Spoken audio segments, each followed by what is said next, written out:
بنفكركم عملائنا الكرام ان احنا موجودين في ارض المعارض. شركه كوليكشن موجودين معاكم في ارض المعارض، معرض اساس دمياط المقيم في ارض المعارض صلاح سالم. الفتره من 26/9 لما 4/10 ان شاء الله. موجودين معاكم شركه كوليكشن جايبه لكم النهارده مجموعه من الانتريهات والركن جديده التصميم، اول حاجه ان شاء الله تطلع عندنا. طبعا مش هنتكلم على الرقه في الوان، اختيار الوان القماش، الحاجه الهاديه اللي تريح العين معانا. نوع القماش نفسه، القماش المضفر، حاجه عاليه جدا، مفيش حاجه اسمها تنتش ومفيش حاجه اسمها الكلام ده، قماش سهل النظافه. طبعا كثافه السفنج زي ما حضرتك شايف، تمام، زي ما حضرتك شايف كده كثافه السفنج معانا.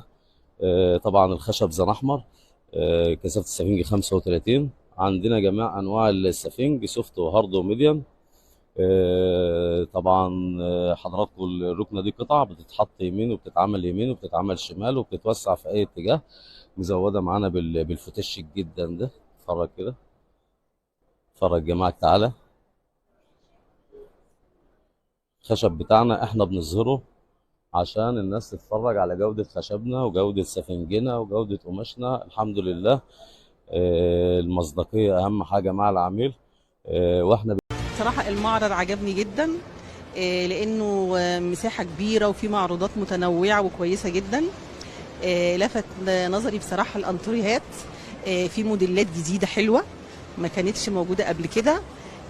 ماتيريال حلو قوي قوي قوي، عجبني بصراحة. انا جاي النهارده انا وخطيبتي، كنا بنشوف قالوا في معرض في ارض المعارض نشوف الحاجات اللي نازله عشان بنكون الشقه والحاجات اللي ناقصانا.